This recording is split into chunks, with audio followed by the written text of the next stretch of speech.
All right, Khan. Shalom, shalom. Israel, shalom to the Torah, Shaziash, Allah, giving chorus, all honor, glory, and praise unto Yahweh. Bahashima, Mashah, Malak, Yahweh Shah. Let's all praise this honor, glorification unto the Most High God, Yahweh. In the name of the Megas and Yahweh Shah, this brother Yash Allah. Brother Abar. Brother Tazir Gabar. Khan coming back, showing yet another video through the spirit and power of Yahweh, Bahashima, Mashah, Malak, Yahweh Shah. Right? So we're gonna get straight into this, right? Because it's a 30-minute rapid fire precepts and breakdowns. So I'm gonna kick it off with the book of Proverbs, chapter 2, right? And let's go to verse 3, right? Proverbs chapter 2 and verse 3, right? It says, Yea, if thou criest after knowledge and liftest up thy voice for understanding, if thou seekest her as silver and searchest for her as for hid treasures, then shalt thou understand the fear of the Lord and find the knowledge of the Most High. So, if you want to increase in knowledge, wisdom, understanding, you have to cry after that. You have to cry after the Lord. You know what I'm saying? You have to pray unto him, seek his face, right? Go into the scriptures, right? Take notes on the video. You know, you have to pray for wisdom, knowledge, and understanding, as it states in the book of James, chapter 1, right? That's when you're going to understand the will of the Most High. That's when you're going to understand the fear of the Most High. That's when you're going to find the knowledge of Yahweh Bash and Yahweh Shah, when you cry after her, right? When you try to search for her as for hidden treasures. Just like how you have pirates back in the 1600s, they'll have a map to the treasure, right? And they will sail the seven seas, as they say, you know, came across the seven seas, might have came across damn sea creatures like as big as Leviathan, you know, fighting them, right? Going to these island hopping, or going to the Caribbean to try to get this treasure. So as much as they try to get that treasure on a physical level, we have to be those spiritual pirates and go after the spiritual wisdom, knowledge, understanding, right? Which are those the spiritual riches, right? So Khan. This book of Song of Solomon, chapter 3 and verse 1. By night on my bed, I sought him whom my soul loveth. I sought him, but I found him not. So this man, we got to seek the Lord these last days. Now, just because you sought him one time doesn't mean you're going to find him. You got to fast. You got to pray. You got to go out on the highways and byways to get certain revelations, certain dreams, certain visions, to know certain secrets that the Most High has stored up in the third heavens, right? Verse 2, because you knowing that you're an Israelite is a secret in itself. Verse 2, I will rise now and go about the city in the streets, and in the broad ways I will seek him whom my soul loveth. I sought him, but I found him not. Right, that's like looking for for a virtuous woman. It's like she's compared to rubies. Go in your backyard. I want you to get a shovel, dig in the backyard or in the front yard. You're not going to find rubies like that. You got to go to the mountains, to the caves, to the mines and things in that nature to find rubies, to find gold. It's not going to be easy to find. When you find it, it's going to be like finding treasure, like their brother was saying. Verse 3, the watchman that go about the city found me, to whom I said, saw ye him whom my soul loved? Hey, you got to be asking, hey, do you know what precept that is? I can't remember it, man. Hey, can you tell me that precept? What is that? And guess what? You're going to find that secret. If you constantly beseeching the Lord for certain wisdom, knowledge, and understanding, the Lord going to give it to you. Right? This is point, verse 4. It was but a little that I passed from them, but I found him whom my soul loveth.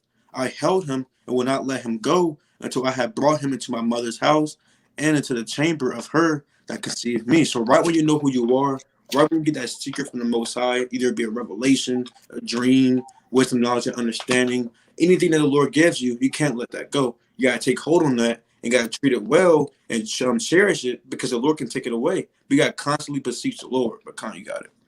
Con, right? We got to constantly beseech the Lord. We can't just, come into the truth, just keep the commandments and then stop reading, huh?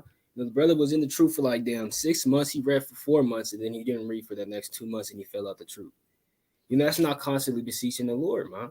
Like the brother Abaya is going into, right? But let's get that classic, right? Psalm chapter 119, right?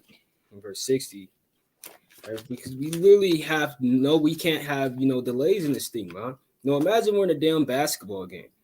And you just, dribbling the ball down the court. Hey, damn that Russell Westbrook play.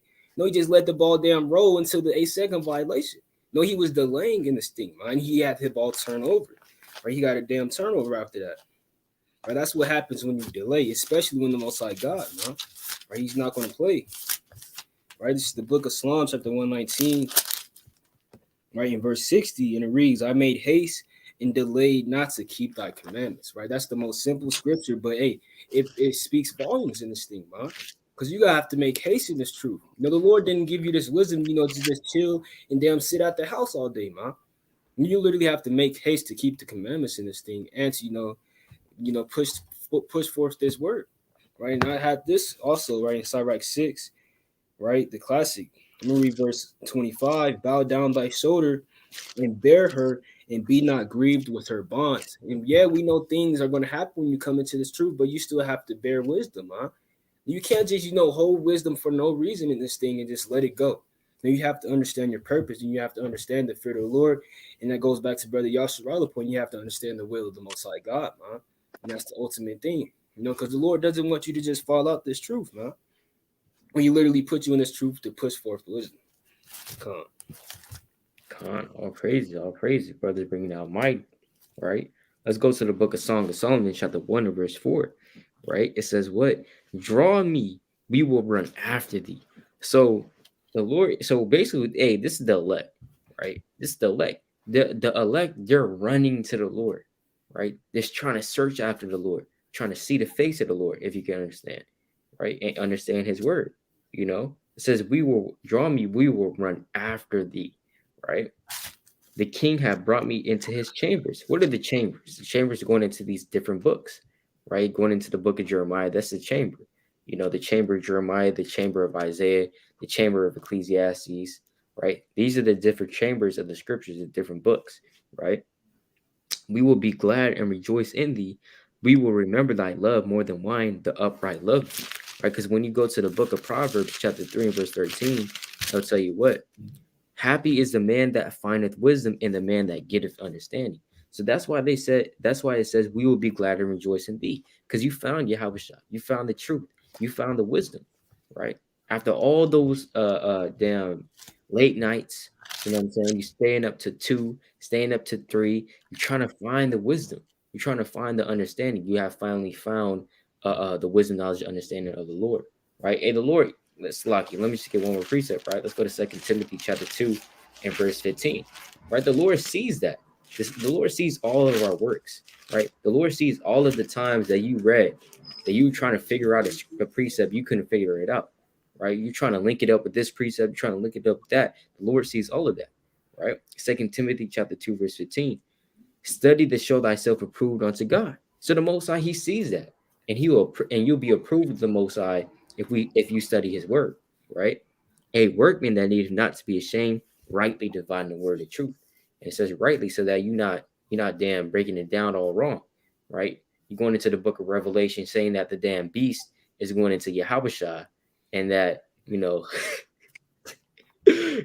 say that the beast, Revelation 13, is Yahushua, and that the other beast that came up is talking about Peter, right? All right, so Salak, Khan. Dunking. Khan. God, got precept. Psalm 63 and verse 1. Oh God, thou art my God. Early will I seek thee. So we gotta seek the Lord early when we're in the cool of the day, when not much things happening. When you got judgment going forth, but not as on a high level. Noonday is when all hell gonna break loose. When noonday happens, it's gonna be too late. That's why we have to seek the Lord early in the cool of the day, in the morning, in this thing. If you have ears to hear, right? My soul thirsteth for thee. My flesh longeth for thee in a dry and thirsty land where no water is. So your spirit has to long for the Lord. You might be in the flesh. You don't really want to read. You don't want to study, right? You haven't fasted for a while, right? But your spirit has to long for the Lord. If you feel your spirit not longing for the Lord, just want to do what you want to do, brother, I will go on the fast, brother, because you losing the spirit slowly. But if you feel like you're tired and yet you still want to do what's right, you go. Let's say you go off. You want to go on the ground. You want to repent. You beating your chest and things in that nature. All praise to the Most High, because our forefathers like that. Even look at Manasseh. He was wicked as hell, but guess what? The Lord put in his spirit to pray, to repent. He had that spirit on him. The Lord forgave him for that, man. Right? I'm gonna give one more precept, because the elect, they're following the Lord wherever he go. If the Lord says fast things in that nature, the elect's doing that. If he says pray, the elect's doing that. If it says do a video, study, go out on the highways and byways, they are doing that. The elect are not, what's it called? They're not homebody. They're busy bodies. This book of Revelation, chapter 14, and verse 4. These are they which were not defiled with women, for they are virgins. These are they which follow the Lamb whithersoever he goeth. These were redeemed from among men, being the first fruits unto God and to the Lamb. So the elect, they're very strict about the Father's business. Yahushua, he was about his Father's business. The elect, they're about the Father's business. They're not dabbling into the world. They're not trying to, have fun all the time. They're strict about this business, man. There's different to it. You got 1/3. I don't want to have going on a rant, but you got the 1/3. Yeah, they're going to be part of that number and things of that nature in the kingdom of heaven, but they're going to be on a lower level. Those might be your people. I mean, yeah, they read and stuff like that, but they didn't really go as hard as the elect, who always in things in that nature. They might know the name of the Lord, and that's it. That's going to be your 1/3. But the elect, guess what? They shake in the hand of the nobles, like it says in Isaiah 13:2. But I'm going to keep going, Salakia. 5. And in their mouth was found no guile, for they are without fault before the throne of God. And how are they found without fault? Because they're constantly beseeching the Lord, constantly repenting, asking for forgiveness, constantly reading, constantly examining themselves to do better in this thing. Brothers got it. Come on. I got a precept right now, an example of what the brother's going into. This is 1 Kings chapter 3, right? In verse 8. Come on. And thy servant is in the midst of thy people which thou hast chosen, a great people that cannot be numbered, nor counted for multitude. Give therefore thy servant an understanding heart to judge thy people, that I may discern between good and bad. So who is able to judge this thy great people? Now for Solomon, man, he had the chance to pray for anything in this time, man. Brother could have prayed for riches, vain things, but hey, he chose to pray for wisdom, man, and wisdom, knowledge, and understanding. No matter what this world has to offer us, we still have to understand that the Lord, he's the one who literally, he make our life long. He's like, let me just get the precept. Right? He's the one who gives us a long life, man. But he's the one who actually, brings us up and brings us down. Now, whatever it is we're going through, the Lord puts you through it, man. And that's why you always have to beseech him. Right? Let me get this in Isaiah. Right? Salaki, this is the book of Isaiah. Salaki. Right? I believe it was chapter 20. Isaiah chapter 26 and verse 5. For he bringeth down them that dwell on high, the lofty city he laid it low. He laid it low even to the ground, he bringeth it even unto the dust. The foot shall tread it down, even the feet of the poor and the steps of the needy, man. So the Lord can have anybody come and step in your stead, man. The Lord doesn't need you. That's why we still have to constantly, be on fire like we used to be in this thing, man. We can't just slip up, because damn seasons changing, because you got a damn new job, your damn schedules changing. We can't slip up because of these little things, man. We literally have to be on fire constantly. Every day we have to try to be on fire in this thing, man. We have to read every day. Pray over 7 times a day, man. We have to still do certain things to get the kingdom. We're not saved because we know we're Israelites already, man. Because we went on the highways and byways 10 times. We're not saved because of those things, man. Literally, right? Let me get this one more that I was holding, right? Wisdom of Solomon, chapter 9 in verse 10. Salaki, verse 9. And wisdom was with thee, which knoweth thy works. It was present when thou madest the world, and knew that was acceptable in thy sight and right in thy commandments. So the Lord knows what's acceptable in him, huh? You have to keep the commandments. You can't break the Sabbath day and think the Lord is, accepting you in this thing. Right? That's plain. Right? Verse 10. It's like I'm just jump to verse 11 to get to the point. For she knoweth and understandeth all things, and she shall lead me soberly in my doings and preserve me in her power, man. So you have to understand this Bible, this wisdom, knowledge, and understanding that the Lord gave us. This is the only thing that's going to save us, man. This is the only thing that's going to keep our mind, going in this world, man. Because things can get hard. You might see your damn boss had hella money, but he's an Edomite in this thing. You might see certain things, and that just, it hinders you. But hey, we have to understand that he doesn't have this. He doesn't have the wisdom, knowledge, and understanding of the Most High God. Right? Verse 12. So shall my works be acceptable, and then shall I judge thy people righteously and be worthy to sit in my Father's seat, playing upon tables. That's the only way we will be saved, man. Literally. No, that's literally the only way is to literally keep pushing, man. We know what we have to do at this point, man. No, it's literally fourth quarter. Come Con, that's right. That's right, man. And to go on to what the brother was saying as well, you know, hey, these people in the world, it may seem like they're living it up, right? It may seem like they're living it up. It may seem that their life is all good. You know, every day they're having fun. Every they're always talking about what they're going to do, what they were doing. You know what I'm saying? What they're looking forward to. They always talking about that, right?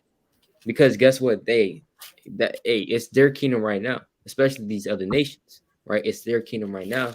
We got a kingdom coming up for us in the next life, right? In the next world, Lord willing, we're part of that number, right? So I'm gonna get this precept, Sirach 9:11, man. Right? It says, "Envy not the glory of a sinner, for thou knowest not what shall his end slack you. For thou knowest not what shall be his end." So we can't envy the glory of a sinner, right? A sinner may have, because like how the Lord says, sinner have good success in evil things, right? So a sinner, he may be living it up, he may have the best clothing, right? Right. He gets all the women, you know what I'm saying? And no women, they don't talk to you, right? They don't talk to you. They always talk to that man over there, right? Because he has this stuff. It seems like he has his life going on. It seems like he has his life, being like how they say life is being good to him. You know what I'm saying? But the Lord, the Lord, guess what? You have the knowledge and wisdom of the Lord. You can go into this Bible, right, into these riches and unlock it, right? Hey, he doesn't even know how the Bible works, man. He doesn't even know who Isaiah is, right? Come. You know what I'm saying? He doesn't even know the true name Yahweh Shai. You know the true name Yahweh Shai, man, right? He doesn't even know who the three holy children is, right? Come. Come on, right? So that's why he prospers in this world, because hey, guess what? This is his kingdom, man, right? But come to the spirit, yeah. Yeah, these wicked evildoers, these mockers, these scoffers, who wanna what's it called? These evil men who boast themselves in their riches, they're not gonna make it. I'm gonna That's get right. Psalms 94 and I'll start verse 2. Lift up thyself, thou judge of the earth, render a reward to the proud. So these people who's prideful, what are they doing? They scoffing against the prophets. They think they can do whatever they want to do and get away with it. They want to have fun all the time. Right when you pull out they say, I don't want to hear that, nigga. And they keep walking. Well, in that day, they want to catch up with you. Right? Verse 3. Lord, how long shall the wicked triumph? Right? We've been in 7 major captivities, and on top of that, we've been in minor captivities as well. How long will they continue to triumph over us, and they don't even keep the commandments? They dwell in wickedness and darkness. Well, you got the children of the prophets of Noah, Abraham, Isaac, and Jacob. We actually try to keep the commandments, and yet we still get nothing, man. They Right. get good in their success. They're good in their success, but we always failing, constantly failing in this thing. And we got nothing going for us, man. The poor, there's brothers that's really poor in this thing. Verse Mhm. 4. How long shall they utter and speak hard things, and all the workers of iniquity boast themselves, man? They boast in their riches, boast in their clothing. The Lord's not coming back for the best looking men. The Lord's not coming back for the women with the best looking dress, head wrap on fleek, as they used to say, right? The people in the world, they look good. The Lord's not dealing with that, Right. right? Even Yahushua, he didn't come in the manner of comeliness. He had no form of comeliness, man. Right? So the Lord's not dealing with looks. Because 1 Samuel 16, verse 7, he's not looking on the outward appearance, but on the inward appearance. You might have some people who look homeless, who look so-called hit, who don't look the best and things of that nature. But guess what? He's a better man than you are. He has a spirit, right? I want to get this precept too. In Psalm 82, verse 5. And it reads, they know not. I'll start verse 4. And it reads, deliver the poor and needy, rid them out of the hand of the wicked. Who's the poor and needy? Chiefly the children of Israel, right? But you get the homeless, they're poor, man. They're very poor. They get shot down the streets. You got the white men who always harass them and things and make fun of them, right? We're the poor and needy, right? Verse 5. They know not, neither will they understand. They walk on in darkness. So these people, these elites, even the elites, the average so-called white man, the Moabite, the Japanese man, the Ammonite, the Ishmaelite, the African man, they have no understanding. Even the 2/3, the people in the world, they have no understanding. They can't discern the times that we're in the last days. They want to keep doing their own ungodly lust. going to the clubs, smoking weed, drinking alcohol all the time, pleasing the flesh, right? They want to do what they want to do in darkness, but we're the children of the light. We're going to stay in the light and continue being that light, man, right? And keep going. All the foundations of the earth are out of course. So all the foundation of the earth is out of course. At one upon a time, you had everything in order. Adam had everything in order. Abraham was setting everything in order. He made sure he was being a shepherd, for lack of better terms, making sure the earth was in course. But right when the so-called white man came to play, you got all manner of wickedness, lewd acts, pleasures of themselves, right? Covetousness, killing, murderers, all these wicked things. They departed from the Most High God, and guess what? They serving their own bellies. So, like, I want to get one more precept. I know it's a fire, so like, I want to get Proverbs 20. Job 20. Right. Oh, you good? You good? You said Job 20? Time. Damn. The spirit. I was holding that. You got it. It's been Well, like a question. saying, but Job chapter 20 in verse, let me see, I'll get straight to the point. In verse 23, I'll start verse 22. In the fullness of his sufficiency, he shall be in straits. Every hand of the wicked shall come upon him. So when that last piece of cornbread, last piece of fried chicken, for lack of better terms, he's eating good, he's living good, all hell's going to break loose. When that woman's getting popped by another man, she's in the club drinking, she's yelling, that's when the club going to shut down, all hell's going to break loose, going to be riots, she's going to get shot in the head with a rubber bullet, and she's going to die from it, man. Verse 23. When he is about to fill his belly, God shall cast the fury of his wrath upon him and shall rain it upon him while he is eating, man. So right when you're doing good, you living good, that's when the Lord going to roll up on you, man, and catch you unawares. But I got a precept on that. Right, let's get to it. Straight to the point. It's Wisdom of Solomon, chapter 2. Right?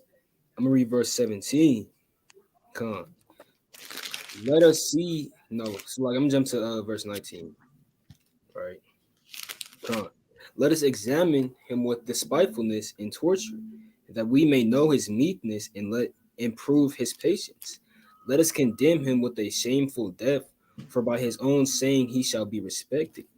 Such things they did imagine and were deceived, for their own wickedness have blinded them. Right, and this is like the brother said, this is going into the Edomites, man.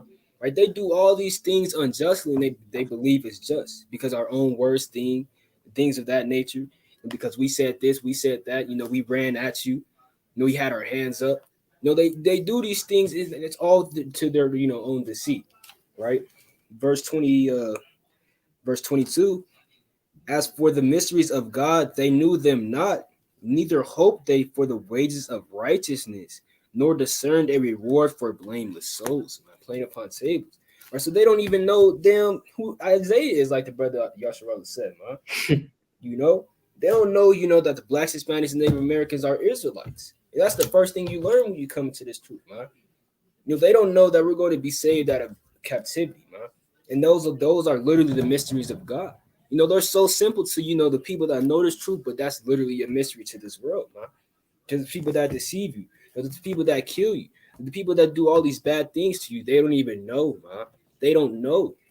It's plain. Right? Verse 24. Nevertheless, through envy of the devil came death into the world, and they that do hold of his side do find it. Man, plain upon table. So the people of this world are going to find what they want. They're going to find the riches. They're going to find, the women, the cars, the luxury things. The people of this world are literally going to find those things, man. But it's literally up to the saints to literally get out of there and to literally preach against those things, man. Because we're the ones who know the mysteries of God. Literally, right? Now, I have this precept, right, in Job chapter 20, and I'm going to read verse 5. All right. That the trumpeting of the wicked is short, and the joy of the hypocrite but for a moment.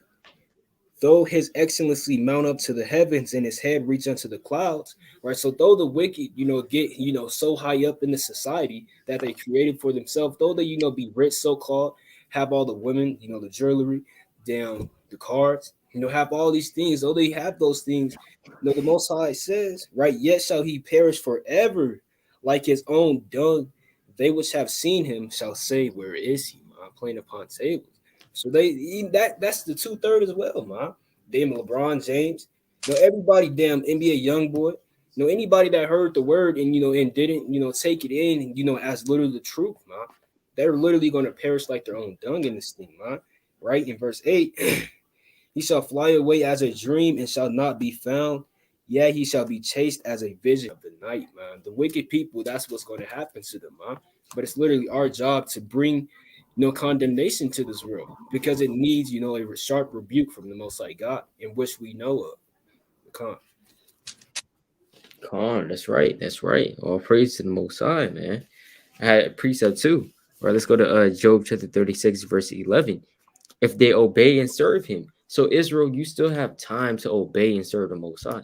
Right? The gates of repentance haven't closed yet. Though they are closing on a spiritual level, it hasn't shut yet. Once the Lord shuts that door, hey, that's it. It's too late, as it states in the book of Matthew chapter 25. Right? You're going to be knocking on the door, right? And the Lord's not going to open up. Why? Because you had your chance. This is the time of the Lord's liberty, right? But it says what? If they obey and serve him, they shall spend their days in prosperity and their years in pleasures. But remember, our days of prosperity is not now, right? Yeah, the Lord is going to bless you right now, but your blessings really are going to be in the world to come. Yeah, the Lord, he can bless you right now because you keep the commandments. That's Joshua 1:8, right? That you will prosper in whatsoever you do when you keep the commandments, right? And actually have the faith of Yahushua. But literally, your blessings is not just, oh damn, I just got $200, right? That's not just the blessing of the Lord for all your work, man, for all your faith. You think the Lord's just going to give you $200, right? That's not it. That's not just it. Oh yeah, I just got my first house. Hey, that's cool and all, but guess what? You still live next to damn Edomites, right? You still live in the land of your enemies, right? So literally, our blessings are going to be in the world to come, right? But it says what? Verse 12. But if they obey not, so if you don't obey the Most High, what happens? They shall perish by the sword, right? See that? And they shall die without knowledge. You're going to die without knowledge. You're going to die without not even knowing what the true proper breakdown of John 3:16 is, right? You might even have all this knowledge of the world, right? You can go into this, right? You see that? You can pull up the book, all right? You can solve all of this, right? Hey, it takes me about damn hella long, right? I'll be confounded, okay? Hey, you can go into that. You might even be able to go into that, right? You might have all the women. You may have all the you have a blessing of Satan, basically, right? You might have all the damn whenever people you come across people, and you might have all the followers of in Instagram, man, right? It's just hella easy for you to get followers. Right. You know what I'm saying? When you post a video, that video gets down like 30,000 views. You famous on TikTok and whatnot, right? So you get all the attention, or you have all the fans. You might have all that, but you have no knowledge of the scriptures, and you're going to die without knowledge if you're not obeying the Most High, right? So, Khan. This is the book of 1 Peter chapter 3 and verse 20, and it reads, which sometimes were disobedient, but once the long suffering of God waited in the days of Noah, while the ark was a preparing. So while the ark was being prepared by Noah and his sons, the Lord was having long suffering, sending Noah to these wicked people, saying, repent. But right when that ark got prepared, the Lord told Noah, go ahead and enter inside and close the door. It's about that time. Same thing in this generation. Right now, we're going out on the highways and byways. We're building up that spiritual ark. But right when that spiritual ark get built, the Lord want to tell his servants and his handmaids and things in that nature to enter into that ark. Because you had your chance, man. Right when that ark get built, that's the only thing we're waiting for on another level. That's the only thing we're waiting for that ark to get built. This is the book of 2nd Esdras, chapter 8, and verse 55. And it reads, and therefore ask thou no more questions concerning the multitude of them that perish, because you're gonna have a lot of people. We're gonna have more people die than the people that make it, right? So don't ask no questions. What's gonna happen to them if they don't repent? Don't ask no questions about that. It's null and void. Verse 56. For when they had taken liberty, they despised the Most High, thought scorn of His law, and forsook his ways. So you have liberty right now to choose the way of life or to choose the way of wickedness. You have liberty to do that right now, but they despise the Most High. We're on the highways and byways. When they despise us, they walk across the street and try to avoid us. You say, "Hey, brother, what's your nationality?" They kind of laugh, kind of scoff. It doesn't matter. What's your nationality? And they keep it pushing, right? Verse 57. Moreover, they have trodden down his righteousness and said in their heart that there is no God. Yeah, and that knowing they must die. So the Lord said they gotta die. It is what it is. You don't want life? Don't. The Lord said you're going to die then. Man. You don't want to serve me? I'm gonna put you to death. It's that easy. That's Luke 19. Let me go real quick. Luke 19:27. Luke chapter 19 and verse 7. And it reads, "But those mine enemies, which were not that I should reign over them, bring hither and slay them before me." So if you're the enemy of the Lord, you don't want to do the commandments, you don't want to do anything, you want to celebrate Thanksgiving, you want to celebrate Christmas, you want to do the ways of this world, the Lord said, knowing that, you must die, he's going to put you to death himself, man. But God. Right, I got a precept. Right? These are closing precepts right here, or what? Yeah, we could. All right, come on. Let me get this right in Galatians chapter 6. And I'm gonna start at verse 4, going into what the brothers are saying. Right, but let every man prove his own work, and then shall he have a rejoicing in himself and not in another. All right, so every man is going to have rejoicing over their own work, whether it be of the world, whether it be damn LeBron James, James Harden, Stephen Curry, damn Lil Uzi, damn, anybody. They're going to have rejoicing over their own work, right? Verse 5. For every man shall bear his own brethren. So everybody's going to be, bearing unto who they are alike in this thing, playing. Right? Verse 6. Let him that is taught in the word communicate unto him that teaches in all good things, man. Right? Here's the Salaki. I'm gonna jump to the point, verse 8. For he that sows to his flesh shall of the flesh reap corruption, man. So if you want to be in the world, damn, focus on damn money, riches, women, cars, damn, getting a damn house. If you want to focus on those things, then hey, you're gonna, sow corruption. It's like you reap corruption, right?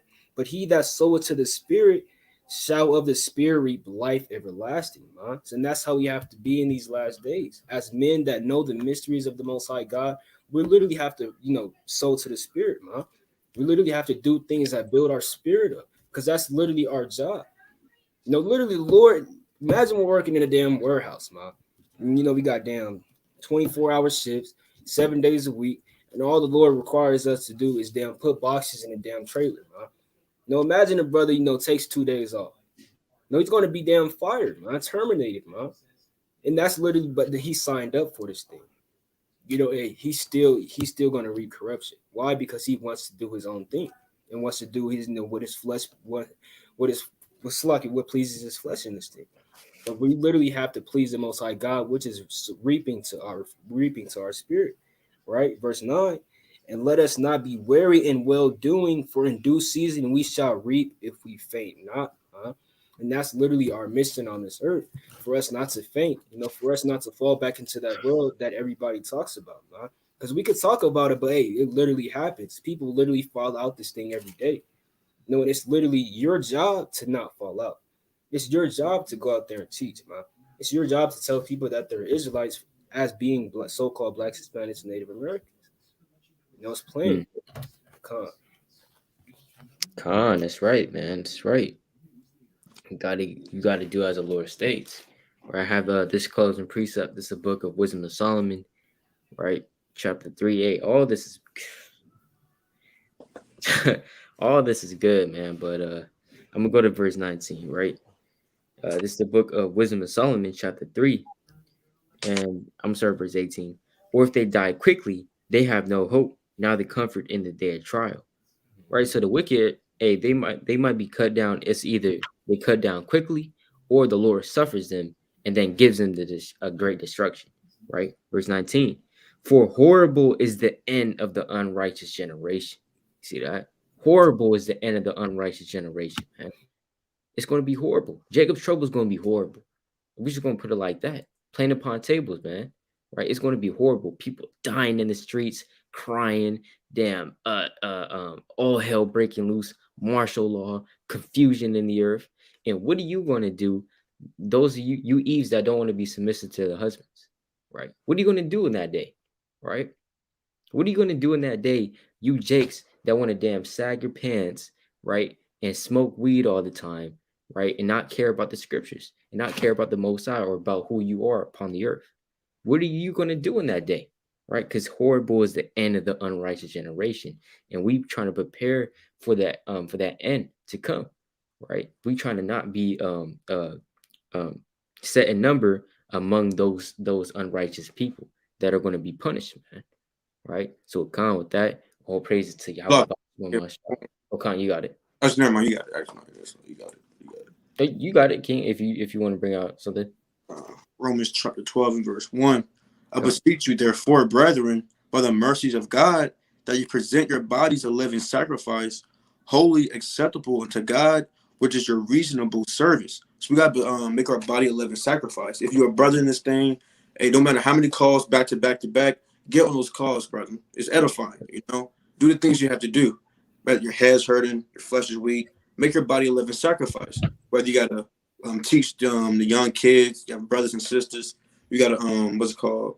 You just got to go out on the highways and byways, shivering. It's cold. It is what it is. Man up and make your body a living sacrifice. You stuttering because the wind blowing. You got your mouth is all it's chopped up and things is bleeding because how crusty it is. It is what it is, man. You got to deal with it and make your body a living sacrifice. If you're a sister watching this thing, go make the pumpkin pie your husband wants you to make, or things in that nature. What's it called? Go make some food for the congregation and things in that nature. Right? Clean, know how to clean, know how to do things. Make your body a living sacrifice. It is what it is. Verse 2, and be not conformed to this world, but be ye transformed by the renewing of your mind, that ye may prove what is that good and acceptable and perfect will of the Most High. You got to prove what's good and what's bad. Are you watching Netflix 5 hours, 4 hours? Is that good? Is the Most High dealing with that or not? You got to prove if it's good or not, man. You always not really going over scripture. Is that good or is that bad? You got to prove that, man. You got to be transformed. You can't be conformed to this world. This world tells you that you can do whatever you want to do. You can please your flesh. But the Most High, he said, you got to make your body a living sacrifice. This isn't your rest. Come. I got one last closing precept as well. Come. Right, it's the book of Ephesians, chapter 1 and verse 9. Right? Having made known unto us the mystery of his will, according to his good pleasure, which he had purposed in himself. Right. So the whole point of Yahweh dying is for you to literally be in this truth, right? That in the disposition of the fullness of times, he might gather together in one all things in Christ, both which are in heaven and which are on earth, even in him. So that's the whole purpose of man. Literally, Yahweh, he died for you to be in this truth, man. No, he didn't die for the damn. Well, he did, but he didn't literally, shed his blood for that brother that doesn't want to be, in this truth, man. No, he literally died for you that knows this truth in this thing, man. Right? Verse 11, in whom also we have obtained an inheritance, being predestinated according to the purpose of him who worketh all things after the counsel of his own will, man. So let's play it upon tables. This is the Most High's will for us literally to push forth this truth, man. Literally. That's literally the whole purpose of Yahweh dying, or the whole purpose of you being born, or the whole purpose of, things happening in this world is literally for the Blacks, Hispanics, Native Americans to rise through the voice of his prophets, man, which is the Most High God. The Khan. Right? All praise to the Most High. Khan, all praises to the Most High, all praises. Right? I'll get in there. I'll get in there to the spirit. Right? Let's get another one, man. Khan, hey, it's just a spirit. It's just a spirit. So, Khan, I'm gonna go to the book of. Yeah, I'll just stay in the same chapter, right? I'll just stay in the same chapter, right? Let's go to the book of Wisdom. Hold on. Nah, actually, let's go to Wisdom of Solomon 5, right? Let's go to Wisdom of Solomon chapter 5, verse 1, right? It says, then shall the righteous man stand in great boldness before the face of such as have afflicted him and made no account of his labors, right? So the righteous man, he's going to stand in great boldness in that day, man. When the Lord literally gives you the spiritual body, You know, he exalts you, puts a crown upon your head, and you're going to stand in great boldness in that day when your faith is up here. You know what I'm saying? You're not feeling the afflictions of the Salakia, the fleshy body, right? You're going to stand in great boldness in that day. And Salaki in the Salaki before the face of such as have afflicted him and made no account of his labors. Remember, Esau, he will work your ass out, man. Right? You think your damn Edomite manager actually cares about your well-being? You know, he doesn't care. He doesn't give a damn about that, right? You know, he would, hey, you know, you have some of our brothers, man, working damn 12 hours, you know what I'm saying, 13 hours. That's madness. That's crazy. You think Esau gives a damn about the Issacharites out there, damn 105 heat, hit the damn wood, right? Building houses. Esau's over there in the damn tinted ass windows. Yeah, looking good, looking good, looking good, right? It's kind of passing by and turn down that damn music, right? Right? So, hey, he doesn't give a damn, right? So you're gonna stand in great boldness and be like, you know, what's up, Esau, right? Verse 2: when they see it, they shall be troubled with terrible fear, and they shall be amazed at the strangeness of his salvation, so far beyond all that they look for. So even these people in the world, there's Jakes in the world that mock you, these Eves in the world that might mock you as well, right? The other nations that mock you on a daily basis, you know, calling you crazy, saying you're beside yourself, right? Saying that you guys are racist, you guys don't know what's going on, right? All these people that's mocking us and is doubting us and doubting the truth, they're going to see your salvation, and they're going to stand with terrible fear, and they're going to be like, damn, he was right all the time. He was right all this damn time. He ripping off their hair, going crazy. They're going to start going crazy, right? I can't believe this. You mean to tell me him out of everybody? This guy was right. You know, hey, certain people might they just might kill themselves, man. Because remember, it's gonna be during Jacob's trouble, right? So they might have the damn gun on their chest, and start killing themselves, man. Right? And they might start shooting at you. You start getting beaten up in the chariot, and you're just standing there like this, and they might start shooting you, but hey, they're not going to prevail, right? That's the book of Isaiah, chapter 59, verse, I believe, verse 17, right? If I'm not mistaken, right? Meaning, you know, whatever they said against you, it's not going to prevail, man, right? But Khan, with that, all praises to Yahweh Ba, Shema Mashak, Wamalak Yahweh Shah. Khan, this brother Yasha Allah. Brother Abaya. Khan, with that, all praises to Yahweh Bashim Yahweh Shah Barakatah again. The water for watching, the water for tuning in. All praises to Yahweh Bashim Yahweh Shah. We went for 42 minutes, you know. Hey, that's just the spirit. But Khan, Kwam Yasha Allah, Shalom.